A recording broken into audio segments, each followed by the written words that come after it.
and welcome to another episode of the Wadhwani Viewpoint podcast. My name is Manali Shah, and today's conversation is going to be all about startups. Joining us is Shivjeet Ghatge, the co founder and CEO of the hugely successful app StepSetGo. And when I say hugely successful, I mean it. The AI enabled fitness app has seen over 10 million downloads across India. The app features a unique rewards based system that motivates the users to continue working towards their fitness goals. I believe that when you were brainstorming with your co founders, there were a bunch of ideas that went from the drawing board to fully functional business models. I want to talk to you about the process. How did you go about evaluating each idea? How scientific and rigorous was that process? So let me tackle this question in two parts. First, I'll tackle the question about what were the ideas prior to StepSetGo and why we didn't necessarily dive into them full time, right?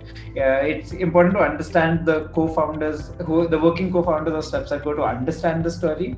So Misal is my childhood friend, right? We went to the same boarding school, right? And he's basically the full stack developer, and right now at StepSetGo he handles product and design, right? Abhay Pai is the third co-founder, including me, and he took his first job with Misal. So both of them used to work together and know how they work, and they work best together. Both of them are tech powerhouses, right? So now that context is out of the way. So Misal and me, after we finished our studies, and I had about 7 to 8 years of advertising experience back then, and Misal obviously had worked in tech for multiple different companies, and we started brainstorming on providing a solution for a problem from an app-based solution, right? So we had 2 or 3 different concepts. One concept went into actually almost launching, and that concept was a full-time solution for pets. From where to get your pets, to doctor's appointments, to getting walkers, to buying things for it, a one-stop solution for anything to do with pet owners. And this kind of infringes into the second half of the question of what all do you do before you actually jump in, right? Because you need to quit the job that is paying you a sufficient salary to take this on. One thing that I suggest to founders to not do is have one foot in both, right? And that is the mistake that even I had started doing, and a lot of people do, because then you don't have, because in case you're getting into something, do it properly, right? But obviously do your research before this, and that's why that app didn't work, because we actually started researching and we found a lot of different apps providing similar solutions.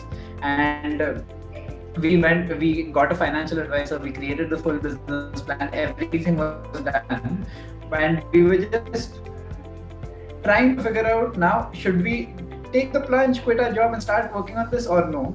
And while we were doing research of this marketplace, right, at least in India, we found an app in Italy called Dog Wow, and that was essentially doing everything we had thought of and more, and it had 50,000 downloads, and that's it.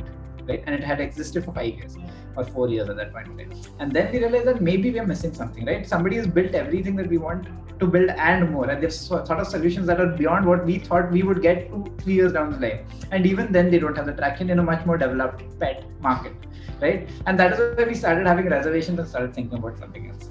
StepSetGo's idea actually came from Abhay, who was the third co-founder. And interestingly enough, when Misal and me were working on this pet concept, Abhay was working on a very similar pet concept with somebody else. And this happened by chance, right? And we were sitting and discussing those pet concepts over a drink. And that's when Abhay said a very interesting thing. He had just put on a little weight at that point of time. And he basically turned around and told us, and we were poking fun at him, obviously, for putting on that little weight. And he basically turned around and said, I will not go to the gym unless that gym pays me, right? And that is what started the concept of StepSetGo, right? Saying that how do we get people, because fitness is just looked at as something that's boring, right?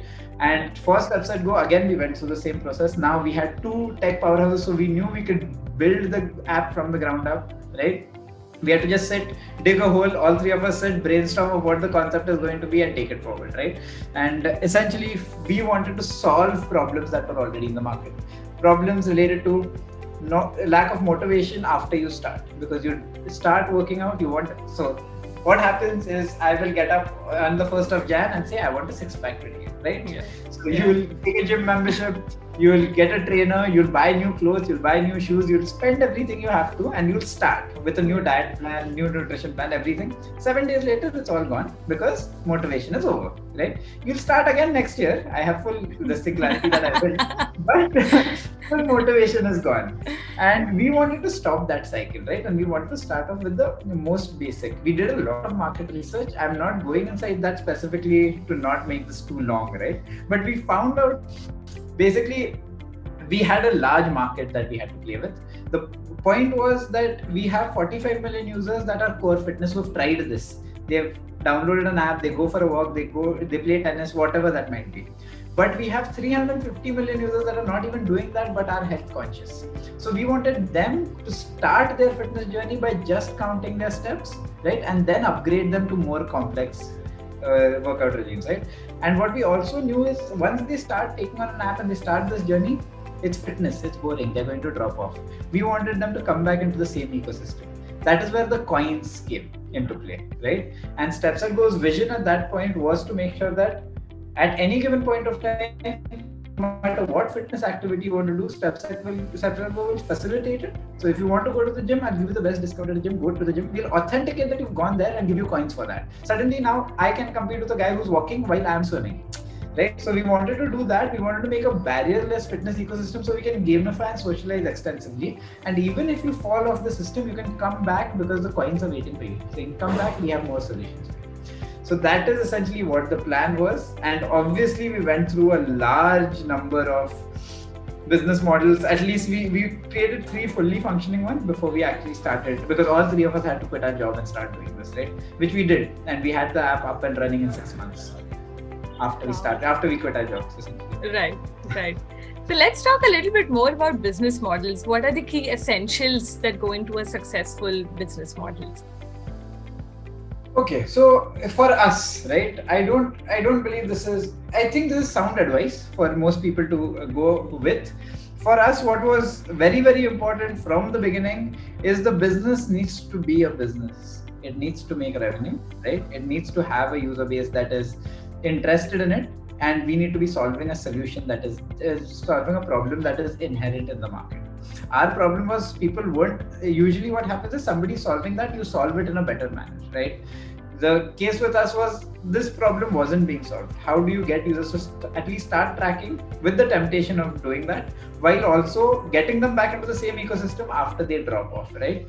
So for me, keep very clear these things of, you need to know when you're breaking even, when the money is going to start flowing in, when the business is going to be profitable. It needs to be it can't be, I will get a lot of users and then I'll figure profitability. It cannot be that, right? Your business model needs money and it needs to make money fast, right?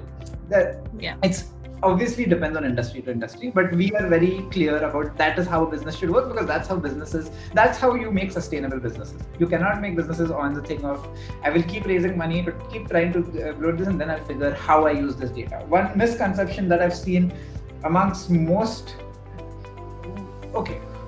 people generally is that I'm collecting a lot of data, and because I have data, I obviously can monetize this at some point in time. Just having a lot of data doesn't mean you have a way to monetize that data, right? So don't focus on that. Focus on your monetization model, right? And make sure that there are enough people that want it. So it needs to be based on a lot of market research, and it needs to be sound when it comes to, will it make money? Because at the end of the day, you have to pay the team. I'm not saying you make money, become a billionaire, right? You should think about your exit. You should think about all that. It's very important. But at the end of the day, make sure it's sustainable, right? Right, absolutely. And you mentioned market research. So how important would you say is research and data mining before starting up? And how did you go about it? Let's talk about that as well. Okay, so to be very honest, it took us 6 months to build the application. Once we started building it, it took us 1 year to actually get to the building stage, right? So it took us half the time to actually put our thoughts into action and have a ready product. And it took us 1 year of trying to build conviction to that idea, right? So that is how much market research is more important than actually building it. Because the more market research you do, the more you understand what you're trying to build, the more people you talk to, right? That will define what you build, right?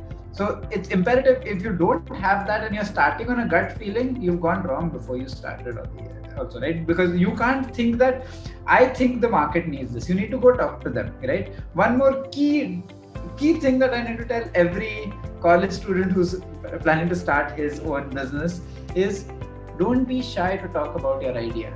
Because usually I've heard this happen multiple times, and even I went through this, where I have a great idea. In my head, I think it's a great idea, right? If you don't bounce it off people, you don't know the holes in that idea, right? And you don't bounce it off people because you think, oh, it's my idea, it's so unique. If I tell you, he will build it or she will build it before me.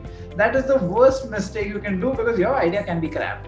I'm sorry for the use of that word, but you need a sounding board. That's what investors do when they come onto your business, right? That's what as a startup, all startups need to think of creating you need to have a sounding board for all your ideas to be vetted, and that is most essential when you start off, right? So talk about your idea, talk about it passionately. Just understand that most people who are already in the business have already thought about what you're thinking. It's not an idea that you have that is completely distinct. The only way to mature that idea into something that people haven't built is by talking to more people. Most people in larger businesses don't have the bandwidth to build an entire new product. They will wait for you to build it and take over your product. It's good. Use their experience, right? That is research. Talk to everybody. Correct. And did you rely on any reports for estimating the market size before you started out? Absolutely, we still do, right? So right now, so obviously you read everything that's out there, right? Everything that is catering to your market. You look at all. So we didn't have a necessary comparable, and that is what caused one of the biggest issues that we had when we were raising, right? So usually when we talk to investors will say, do you have a global comparable? And let's see their business model and how are you doing things differently, or are you following the same thing in this market? That's why we have conviction that you will this thing. So StepSetGo didn't have that. So for us, it was reading about what works in the fitness industry and where it's going wrong, right? So it was more of us understanding, oh, this is how things work. This is what a sweaty January thing for gymming is. Whatever the concept might be, it was more about understanding everything we could from the fitness industry to try and poke holes into what we can change. How can we change that, right? Reports, you could read reports of companies that have already raised money, what they've raised money on, what is this thing, how tough are they having to acquire users. You can also read a lot of psychology to understand if that need is there, right? So from a reading perspective, read everything. Right? Now, in case you're coming into new technologies, right? If you suppose you want to go into the Web3 space, this is the easiest time to move into that. I'm just taking an example, right? Yes. Easiest time because Web3 is focused on telling you everything about how that economy works. So every Web3 application listing has a white paper that breaks down everything they do. So your idea is completely there for you because they want to make sure you own that property, right? That's what the whole thing is. So right now, if you're in that field, just read all the white papers that are out there. It's just knowledge, it's just business models waiting for you to just read through everything that they've spent 2 years building or just putting together. You can read in the next half an hour. That's immense power you have at your fingertips.